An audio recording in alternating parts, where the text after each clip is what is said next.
نحمده ونستعينه ونستغفره ونؤمن به ونتوكل عليه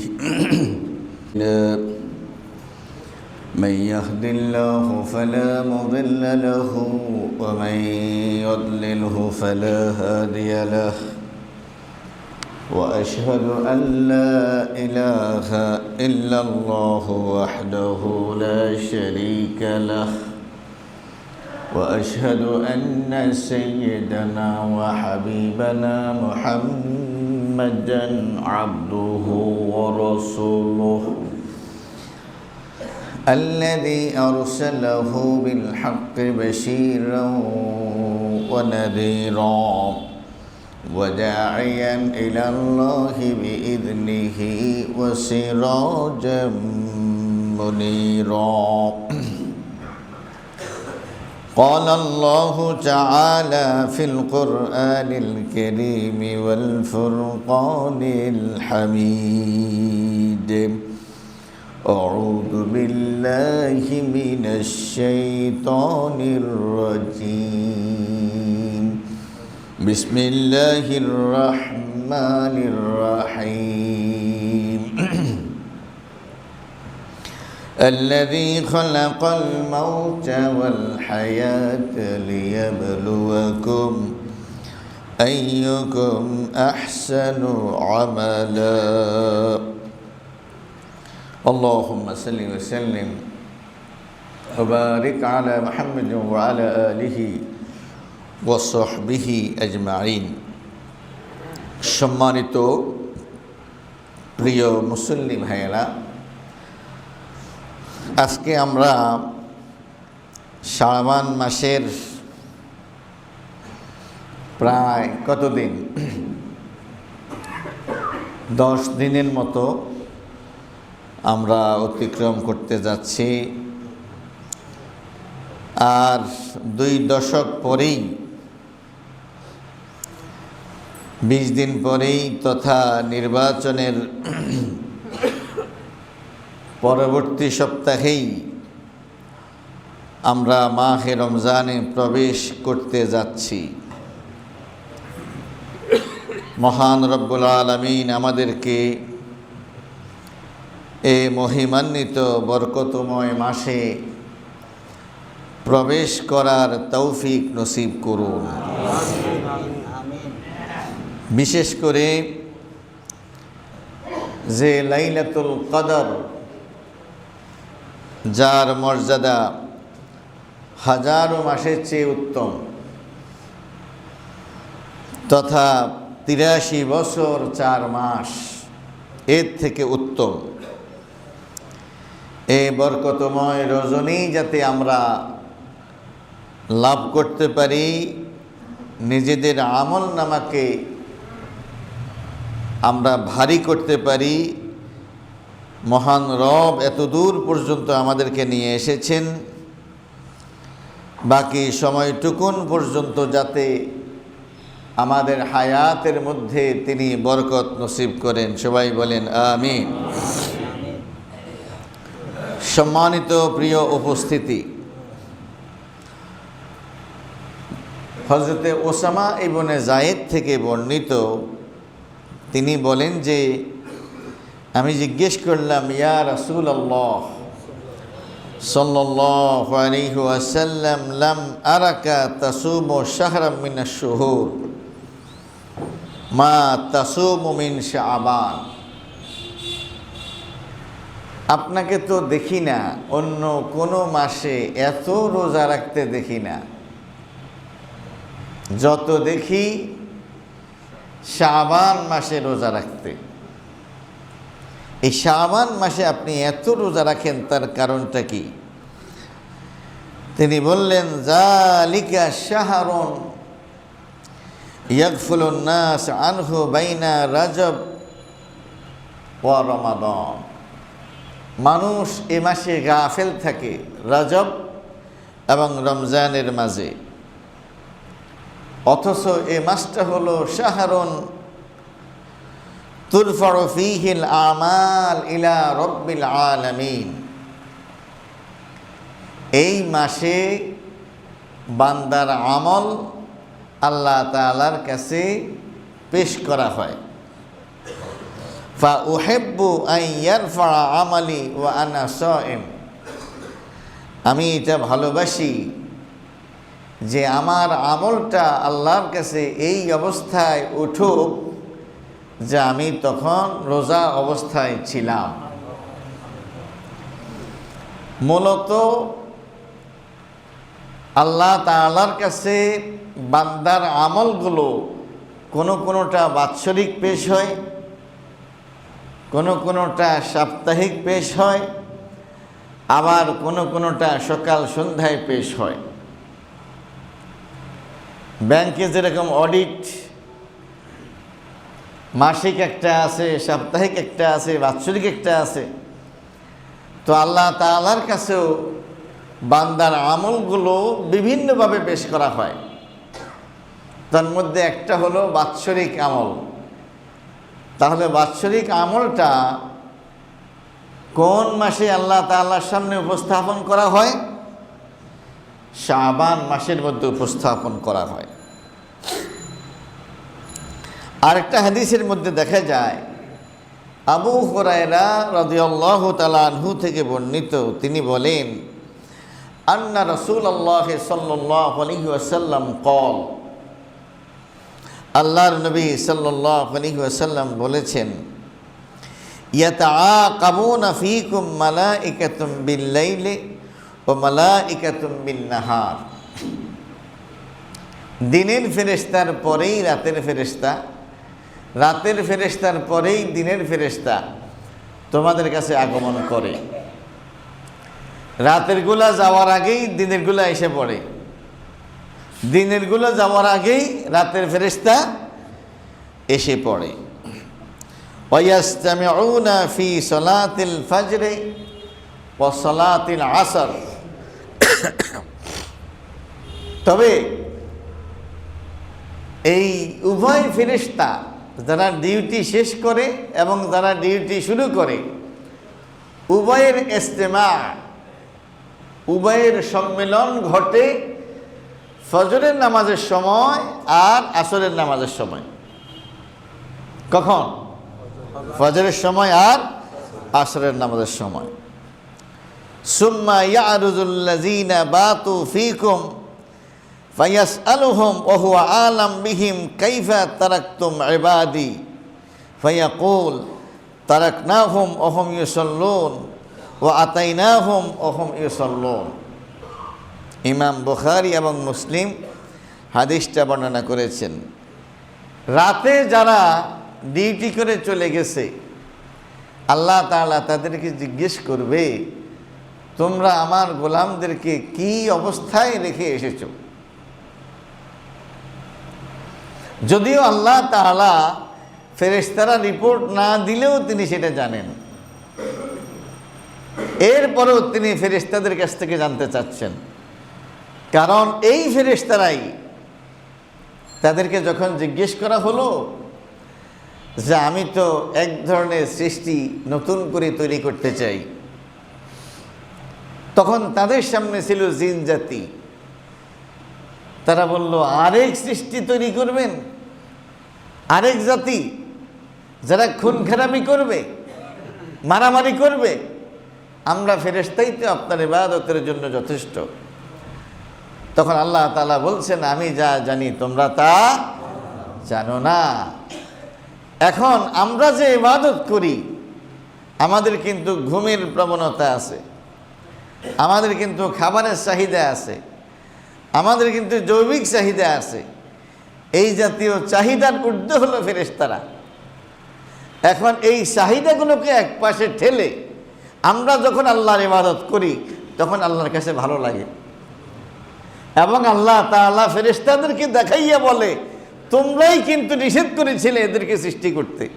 এখন তারা দেখো তাদের মধ্যে মানবীয় দুর্বলতা আছে, শয়তানের ওয়াসওয়াসার শিকার কিন্তু তারা হয়, যা থেকে তোমরা সম্পূর্ণ মুক্ত। এরপরেও তারা আমার উদ্দেশ্যে সিয়াম পালন করতেছে, আমার উদ্দেশ্যে তারা সালাত রাখতেছে। ফেরেশতারা বলবে আমরা যখন গিয়েছিলাম তখন তাদেরকে নামাজে পেয়েছি, আবার আমরা যখন চলে আসি তখনও তাদেরকে নামাজের মধ্যে দেখেছি। এটা হলো দৈনন্দিন রিপোর্ট।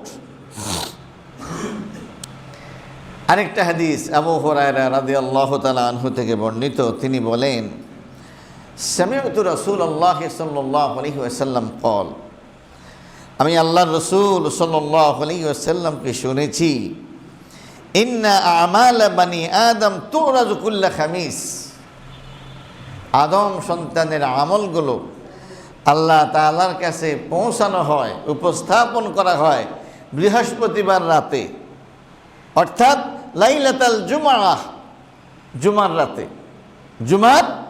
রাতে। ফালা ইউকবালু আমালু কাতি'র রাহিম, সেই দিন সবার আমল গ্রহণযোগ্য হয়, কেবল তাদের আমল নয় যারা আত্মীয়তার সম্পর্ক ছিন্ন করে। আত্মীয়তার সম্পর্ক, তাহলে এই হাদিসের মধ্যে দেখা যায় বাৎসরিক আমল কি কোন মাসে আল্লাহর কাছে উপস্থাপন করা হয়? শাবান মাসে। আর দৈনন্দিন আমল আল্লাহর সামনে উপস্থাপন করা হয় কখন? হ্যাঁ, ফজর এবং আসরের সময়। আর সাপ্তাহিক রিপোর্ট আল্লাহ তাআলার সামনে কবে পেশ করা হয়? বৃহস্পতিবারে। আর এই জন্য দেখা যায় আল্লাহর নবী সাল্লাল্লাহু আলাইহি ওয়াসাল্লাম বৃহস্পতিবারেও রোজা রাখতেন। বৃহস্পতিবারেও, যদিও তিনি সোমবারেও রোজা রাখতেন, যদিও সোমবারের আমল সম্পর্কে তিনি বলছেন যে এটা হলো আল্লাহর শুকরিয়াতান, আমি সোমবারে রোজা রাখি কারণ আল্লাহ তাআলা আমাকে পৃথিবীতে সোমবারেই দুনিয়াতে পাঠিয়েছেন। সুতরাং সোমবারে রোজা রাখা এটাও আল্লাহ রাসূল সাল্লাল্লাহু আলাইহি ওয়াসাল্লামের সুন্নাহ। আয়েশা সিদ্দিকা রাদিয়াল্লাহু তাআলা আনহা তিনি বলেন, লাম ইয়াকুনুন নবী সাল্লাল্লাহু আলাইহি ওয়াসাল্লাম ইয়াসুমু শাহরান আকসার মিন শাবান, আল্লাহর নবী সাল্লাল্লাহু আলাইহি ওয়াসাল্লাম শাবান মাস ছাড়া আর কোনো মাসে এত রোজা রাখতেন না। ফাইন্নাহু কানা ইয়াসুম শাবান কুল্লাহ, বলা যায় শাবান মাস পুরোটাই তিনি রোজা রাখতেন, 1-2 দিন বাদ দিতেন। কেন বাদ দিতেন? যে এটা রমজান মাস না, এটা বোঝানোর জন্য। হযরত আয়েশা আরও বলতেন যে আমরা যারা সতীন আছি, আমরা আমাদের রমজানের কাজাগুলো আমরা এই শাবান মাসেই মূলত রাখতাম। সারা বছরের অন্যান্য সময়ে আমরা সবসময় প্রস্তুত থাকতাম নবী সাল্লাল্লাহু আলাইহি ওয়াসাল্লামের জন্য, কিন্তু শাবান মাসের আমরা জানতাম যে তিনি পুরো মাস তিনি রোজা রাখেন। সেই সময়ে আমরা আমাদের বিগত রমজানের কাজাগুলো এই শাবান মাসে আমরা পূরণ করে নিতাম। এইভাবে দেখা যায় যে আল্লাহ রাসূল সাল্লাল্লাহু আলাইহি ওয়াসাল্লাম শাবান মাসে অতিরিক্ত মাত্রায় রোজা রাখতেন। আমাদেরকেও বলা হয়েছে আমরা যদি রোজা রাখি এটা সুন্নাহ, এটা নফল, এটা ফরজ বা ওয়াজিব নয়। আমরা যদি শাবান মাসে কিছু রোজা রাখি তাহলে রমজান মাসে রোজা রাখাটা আমাদের জন্য একটু সহজ হয়ে যাবে। সারা বছর কোনো রোজা রাখি নাই, হঠাৎ করে রমজানে রোজা রাখলে অনভ্যস্ততার কারণে কষ্টটা একটু বেশি হতে পারে, যারা বিচক্ষণ পরীক্ষার্থী তারা কিন্তু নিয়মিত পড়ার টেবিলে লেখালেখি করে, 1-2 ঘন্টা 3 ঘন্টা নিজেরাই কিন্তু বাসার মধ্যে লেখে। আবার অনেকে 3 ঘন্টায় বাসায় পরীক্ষা দিয়ে অভ্যস্ত হওয়ার চেষ্টা করে যে আমি ওই 3 ঘন্টাই কিন্তু ওখানে লিখতে হবে। তখন পরীক্ষার হল তার কাছে অতটা কষ্টসাধ্য মনে হয় না। যাদের সারা বছর কোনো লেখা নাই, হঠাৎ করে পরীক্ষার হলে লিখতে যায়, একটু পরেই আঙ্গুল বাঁকা হয়ে যায়, একটু পরে এমন করে অমন করে, কিছু লিখতে পারে কিছু লিখতে পারে না। হ্যাঁ, প্রথম দিকে লেখা সুন্দর হয়, পদগুলো কিন্তু আবার এলোমেলো হয়ে যায়। কিন্তু যারা অভ্যস্ত তারা কিন্তু টোটাল প্রথম দিকের পৃষ্ঠাগুলো আর শেষ দিকের পৃষ্ঠাগুলো আলাদা কিন্তু বোঝার কোনো সুযোগ নেই, কারণ সে নিয়মিত তার বাসায় পরীক্ষা দিতে অভ্যস্ত। এই জন্য আল্লাহ রসুল সাল্লাল্লাহু আলাইহি ওয়াসাল্লাম শাবান মাসে আমাদেরকেও সিয়াম পালনে উদ্বুদ্ধ করেছেন। আমাদের উচিত সুযোগ থাকলে শাবান মাসে একটু বেশি রোজা রাখার চেষ্টা করা। তবে নবী সাল্লাল্লাহু আলাইহি ওয়াসাল্লাম আবার বলছেন, শাবান মাস অর্ধেক হয়ে গেলে এরপরে আবার তোমরা রোজা রেখো না। এটা হারাম এই অর্থে বলছেন সেটা না, বরং শাবানের শেষ অর্ধে রোজা রাখলে আবার যদি আমরা দুর্বল হয়ে পড়ি আর সেটার প্রভাব যদি রমজান মাসে গিয়ে পড়ে, তাহলে তো ফরজ রোজাই ক্ষতিগ্রস্ত হয়ে যাবে। সেই কারণে এমনটি করতে তিনি আমাদেরকে নিষেধ করেছেন। যাই হোক ভাইরা, মোট কথা হলো এটাই, মাহে রমজান সন্নিকটে। হাদিসের মধ্যে দেখা যায় আল্লাহ রসুল সাল্লাল্লাহু আলাইহি ওয়াসাল্লাম শাবান মাস আসলে তিনি গুনতেন, হিসাব করতেন রমজানের আর কয়দিন বাকি। সাহাবীরা বলছেন অন্য কোনো মাস আল্লাহ নবী সাল্লাল্লাহু আলাইহি ওয়াসাল্লাম এতটা গুনতেন না। যেমন তিনি জিজ্ঞেস করতেন, আজকে শাবানের কয় তারিখ? আজকে 10 না, আর মাত্র 19-20 দিন আছে। আজকে কয় তারিখ শাবানের? আজকে তো 22। আহা, আর মাত্র 7-8 দিন পরেই তো রমজান শুরু হতে যাচ্ছে। এইভাবে তিনি রমজানকে নিয়ে খোঁজখবর রাখতেন। হ্যাঁ, রমজানের জন্য মানসিক একটা প্রস্তুতি তিনি গ্রহণ করতেন, যে মেন্টাল প্রিপারেশন, যে এই মাসে আমাকে কঠিন থেকে কঠিনতর পরিশ্রম করতে হবে। আল্লাহ তাআলা আমাদেরকেও মাহে রমজানের তাৎপর্য উপলব্ধি করে মাহে রমজানের জন্য প্রস্তুতি গ্রহণ করার তৌফিক নসিব করুন। সবাই বলেন আমিন। প্রিয় ভাইরা, সিয়ামের লক্ষ্য এবং উদ্দেশ্য সম্পর্কে আমি দুই একটি কথা আজকে আপনাদের সামনে বলতে চাই। সেটা হলো, সব কিছুর একটা টার্গেট আছে, লক্ষ্য আছে, উদ্দেশ্য আছে। উদ্দেশ্যবিহীন কোনো কাজ আমরা করি না, তাহলে আল্লাহ তাআলা উদ্দেশ্যবিহীন কোনো কাজ করবে এটা কিভাবে আশা করা যায়? আমাদেরকে কষ্ট দিয়ে আল্লাহর লাভটা কি? এই কষ্ট দিয়ে আল্লাহ আমাদের মাধ্যমে কি অর্জন করাতে চান? ওই লক্ষ্যটা যদি অর্জন হয় তাহলে আমরা সফল। আল্লাহ যা চাইছে তা হয়েছে। রোজা রাখলাম, খাইলাম না, সেহরি করলাম, তারাবি করলাম, কষ্ট করলাম, কিন্তু লক্ষ্যটা হাসিল হলো না, তাহলে আল্লাহ যা চাইছেন তা হলো না। এর অর্থ হলো আমরা পরাজিত হলাম, আমরা ব্যর্থ হলাম। কি হলাম? আমরা ব্যর্থ হলাম। এখন এই সিয়ামের মাকসাদ কি? ওই মাকসাদ অর্জনে, লক্ষ্য অর্জনে এখন থেকেই আমাদের সচেষ্ট হওয়া উচিত। এক কথায় সেটা হলো লাআল্লাকুম তাত্তাকুন, লাআল্লাকুম তাত্তাকুন, যে সিয়ামের মাধ্যমে তোমাদের মধ্যে তাকওয়া হাসিল হবে। তাকওয়া, আল্লাহ ভীতি। তাকওয়া হাসিল হলে সুবিধা কি? প্রথম সুবিধা হলো হুদাল্লিল মুত্তাকিন,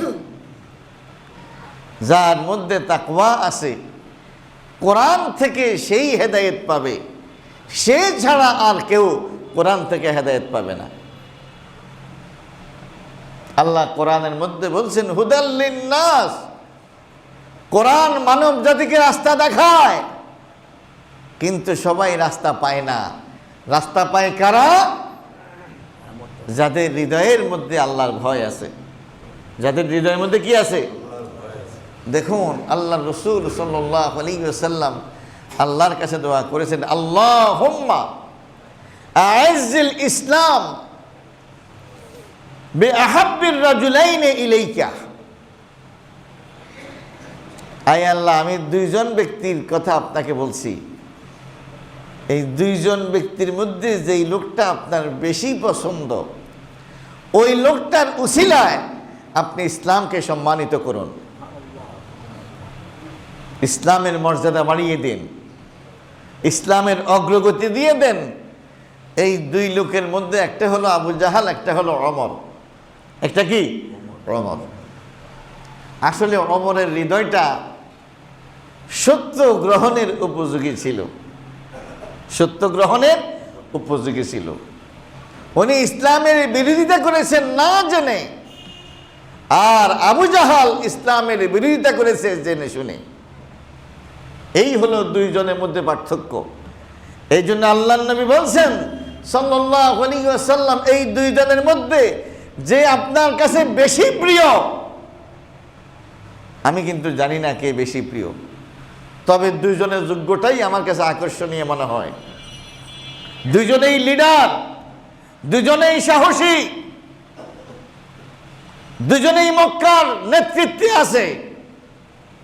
বাট এই দুইজনের মধ্যে কে আপনার কাছে বেশি প্রিয়, এটা আমি নবী মুহাম্মদের জানা নাই, আপনি কিন্তু জানেন। আল্লাহ তাআলা ওমরকেই কবুল করেছেন। কাকে কবুল করেছেন? আমি চিন্তা করলাম, ওমর তাকওয়ার প্রতীক ছিলেন। কিসের প্রতীক ছিলেন? তাকওয়ার প্রতীক ছিলেন। আল্লাহ ভীরুতার তিনি মডেল ছিলেন, ইমাম ছিলেন। যেখানে তিনি হাত দিয়েছেন সেখানেই তাকওয়া, যেখানে হাত দিয়েছেন সেখানেই আল্লাহর ভয়। তার এক ছেলের নাম হলো আব্দুল্লাহ। কি নাম? হাদিসের এমন কোনো কিতাব নাই যেই কিতাবের মধ্যে আব্দুল্লাহ ইবনে ওমরের কথা না আছে। তিনি শ্রেষ্ঠ হাদিস বিশারদ এবং শ্রেষ্ঠ ফকিহ, শ্রেষ্ঠ একজন মুফতি ছিলেন। অনেকগুলো হাদিস তিনি বর্ণনা করেছেন। ওমর শুধু একাই তাকওয়াবান ছিল না, তার সন্তানরাও কিন্তু তাকওয়াবান ছিল, আল্লাহওয়ালা ছিল। যেরকম কোন একজন বড় ব্যবসায়ী, তার ছেলেও আমার বড় ব্যবসায়ী, তার মেয়ের জামাইও বড় ব্যবসায়ী, তার শ্বশুরও বড় ব্যবসায়ী। কি বলেন, ঠিক কিনা? যে যেটা লালন করে এটা চতুর্দিকে ছড়িয়ে পড়ে। হযরত ওমর রাদিয়াল্লাহু তাআলা আনহু তিনি তাকওয়াবান ছিলেন। কি ছিলেন? তার দ্বারা সর্বত্র তাকওয়া ছড়িয়ে পড়েছে। তার ছেলে আব্দুল্লাহ তিনি একবার মরুভূমিতে গিয়েছেন, এক রাখালের সাথে দেখা। সে সেখানে মেষ চড়ায়, বলল যে একটা মেষ আমাদের কাছে বিক্রি করে দাও। তিনি বললেন যে না, মালিকের নিষেধ, বিক্রি করা যাবে না। আরে তুমি মালিক পাও কই এই মরুভূমিতে? মালিকেরে বলবা নেকড়ে বাঘ এসে একটা খেয়ে ফেলেছে। রাখাল তখন বলল, এই কথা আমি মালিকেরে বলবো? ফাআইনাল্লাহ, ফাআইনাল্লাহ। আরে তুমি বলছো কি এটা? তাহলে আল্লাহ কই? আল্লাহর দৃষ্টি থেকে আমি আমাকে কিভাবে হেফাজত করব? হযরতে আব্দুল্লাহ ইবনে ওমর মদিনায় চলে আসলেন, আর একটু পরে পরেই ওই রাখালের ওই কথাটা মুখের মধ্যে আওড়াইতেছেন, ফাআইনাল্লাহ, ফাআইনাল্লাহ। তিনি মদিনায় এসে খবর নিলেন এই রাখালের মালিককে। তিনি তাকে সন্ধান করলেন এবং ওই মালিকের যত উপযুক্ত টাকা দিয়ে এই রাখালকে তিনি মুক্ত করে দিয়েছেন। এই হলো ওনার এক ছেলে আব্দুল্লাহ। ওনার এক নাতির নাম হলো সালেম। কি নাম? সালেম। সালেম বাইতুল্লাহতে বসে ইবাদত করতেছে। তখন মক্কার গভর্নর ছিল হিশাম। কি নাম ছিল? হিশাম। হিশাম বলল যে সালনি হাজা, আপনি আমার কাছে যা মন চাই চাইতে পারেন, আমি আপনাকে দেব। গভর্নর যখন কাউকে এই কথা বলে, আপনার কিছু দরকার আছে, আমি আপনাকে দিতে প্রস্তুত। উনি জিজ্ঞেস করলেন, এটা তো আল্লাহর ঘর, এই যে কাবা, এই কাবাকে সামনে রেখে গায়রুল্লাহর কাছে কিছু চাওয়া আমার শরম করতেছে। আমার কি করতেছে? শরম করতেছে। দেখুন, তাকওয়া, ব্যবসায়ী থেকে ব্যবসায়ী তৈরি হয়, তাকওয়া থেকে তাকওয়া তৈরি হয়। তো হিশাম তখন চুপ হয়ে গেল। ইবাদত বন্দেগী শেষ হলো, নামাজ শেষ হলো, দুজন বের হয়ে আসলেন। এবার হিশাম আবার জিজ্ঞেস করে, এবার আপনি আমার কাছে কিছু চান? তখন তিনি বললেন, আমরুদ দুনিয়া আমরুল আখিরাহ, তোমার কাছে কি চাইতাম, দুনিয়া নাকি আখিরাত? হিশাম তো হয়ে গেছে, আখিরাত কেমনে দেব? টাকা পয়সা বাড়ি গাড়ি যদি আপনি কিছু মন চাই সেটা চাইতে পারেন, সেখান থেকে দিতে পারি। তখন তিনি বলছেন যে দেখো, যিনি দুনিয়া এবং আখিরাতের মালিক, সেই আল্লাহর কাছেই আমি কখনো দুনিয়ার কোনো কিছু চাই না। আমি আল্লাহর কাছে যা চাই শুধু আখিরাত চাই। তো যিনি দুনিয়ার মালিক তার কাছেই দুনিয়া চাই না, তোমার কাছে কি চাইতাম তুমি বলো? দুনিয়া কেন চান না? যে তিনি হলেন রব্বুল আলামিন, তিনি শুধু আমার রব না, তিনি সৃষ্টিকুলের রব। রব কাকে বলে?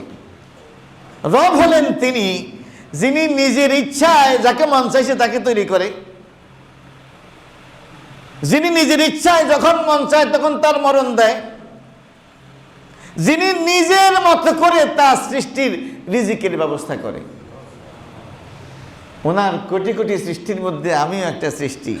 আমি চাই আর না চাই, উনি তো আমার রব, উনি আমার দায়িত্ব পালন করবেন, কোনো সন্দেহ নেই। এই জন্য দুনিয়ার কোনো কিছু চাই আমি সময় নষ্ট করি না। আমি আল্লাহর কাছে যা চাই শুধু কি চাই? আখিরাত চাই। সুবহানাল্লাহিল আযীম ওয়া বিহামদিহি। তাকওয়া থেকে তাকওয়া তৈরি হয়, তাকওয়া থেকে তাকওয়া তৈরি হয়। আপনারা জানেন সেই ইতিহাস, বারবার আমি বলেছি। হযরত ওমর রাদিয়াল্লাহু আনহু রাতের বেলায় তার বৃত্ত আসলামকে নিয়ে বের হয়েছেন ঘোরাঘুরি করার জন্য, প্রজাদের কোনো সমস্যা আছে কিনা। খুঁজতে খুঁজতে খুঁজতে খুঁজতে তিনি ক্লান্ত শান্ত হয়ে গেলেন ঘুরতে ঘুরতে। পরে একটা বাড়ির পাশে হেলান দিয়ে বসলেন, মাটির দেয়ালের পাশে। এমন সময় ভিতর থেকে আওয়াজ হচ্ছে, গভীর রজনী, দুজন মহিলার কথা। আসলামকে বললেন যে একটু খবর লও, কারা কথা বলতেছে, কি নিয়ে কথা বলতেছে, একটু খোঁজখবর নাও। আসলাম এসে বলল, বুড়ি আর যুবতী এক নারী, যিনি অন্তরের অন্তর্যামী, যিনি সব কিছু দেখেন। ইয়ালামু মা বাইনা আইদিহিম ওয়া মা খালফাহুম, যা সামনে আছে তাও তিনি দেখেন, যা পেছনে আছে তাও তিনি দেখেন। তার দৃষ্টি থেকে আমি আমার এই অন্যায় কাজকে কিভাবে লুকাবো? ছেলে আব্দুল্লাহ বলল, বাবা আমার বিয়ের দরকার নাই, আমার স্ত্রী আছে। ফেম নেই, কোনো ফেম নেই, কোনো পরিচিতি নাই, হ্যাঁ টাকা নাই পয়সা নাই, দুধ বিক্রি করে। আহা, সুবহানাল্লাহিল আযীম ওয়া বিহামদিহি। আত-তাইয়্যিবাতু লিত-তাইয়্যিবিন আত-তাইয়্যিবুনা লিত-তাইয়্যিবাত। একটা পুত পবিত্র ছেলের জন্য পুত পবিত্র নারী, এটা হলো ইসলামের দেয়া কুফু, এটাই হলো স্ট্যাটাস যে আমি তাকওয়া লালনকারী। ইন্না আকরামাকুম ইনদাল্লাহি আতকাকুম, আল্লাহ তাআলার কাছে সবচেয়ে বেশি দামি হলো আল্লাহর ভয়। কিসের ভয়? আল্লাহর ভয়। ওই মেয়েটা যেহেতু গভীর রজনীতে আল্লাহকে ভয় করে, তার চাইতে সেরা সম্পদশালী নারী পৃথিবীতে আর নাই। তিনি তাকে বিয়ে করালেন। সুবহানাল্লাহিল আযীম ওয়া বিহামদিহি। এই মেয়ের ঘরে একটা মেয়ে হয়েছে, সেই মেয়ের ঘরে আরেকটা মেয়ে হয়েছে। ওই মেয়ের ছেলের নাম হলো হযরতে ওমর বিন আব্দুল আজিজ রাহমাতুল্লাহি আলাইহি। ইসলাম জাহানের পঞ্চম খলিফা, যাকে দ্বিতীয় ওমর বলা হয়, ওমর বিন আব্দুল আজিজ রহমতুল্লাহ আলাইহি। কত বড় তাকওয়াবান, কত বড় পরহেজগার ব্যক্তি, তার সম্পর্কে কয়টা বলবো, কয়টা বলা যায়। সন্ধ্যায় তার সাথে দেখা করতে আসতো তার এক বন্ধু। বন্ধুকে জিজ্ঞেস করলেন, কার সাথে দেখা করতে আসছো? বন্ধুর সাথে নাকি মুসলমানদের দায়িত্বশীলের সাথে? কয় না, তুমি তো আমার ছোটকালের বন্ধু, তোমার সাথে দেখা করতে আসছি। সাথে সাথে তিনি বাতিটা নিভাই দিলেন। পাশে আরেকটা কুপি আছে, ওইটা জ্বালাই দিলেন। বন্ধু বলল, এইটা নিভাইছো কেন আর এটা জ্বালাইছো কেন? তুমি কিন্তু মুসলমানের খলিফার কাছে আসো নাই, এটা মুসলমানদের বাইতুল মালের টাকা দিয়ে এই কুপি, এই চেরাগ জ্বলতেছে। আমি আমার বন্ধুর সাথে কথা বলবো, মুসলমানের সম্পদ ব্যয় করে, এটা আমার জন্য হারাম।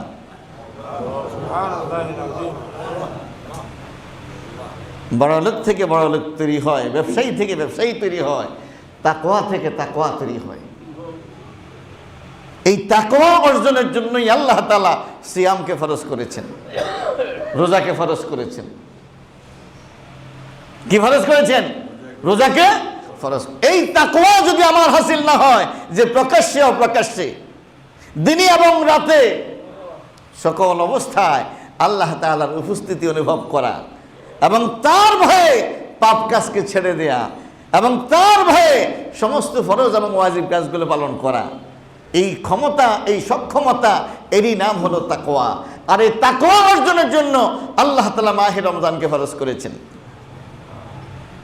সুতরাং শুধুমাত্র সকাল থেকে সন্ধ্যা পর্যন্ত কিছু খাওয়া আর না খাওয়া, এটা রোজার নাম নয়, বরং আল্লাহ তাআলার নির্দেশ পালনে অভ্যস্ত হওয়া, এটাই হলো তাকওয়া। মহান রব্বুল আলামিন আমাদের সবাইকে এই গুণে গুণান্বিত হওয়ার তৌফিক দান করুন।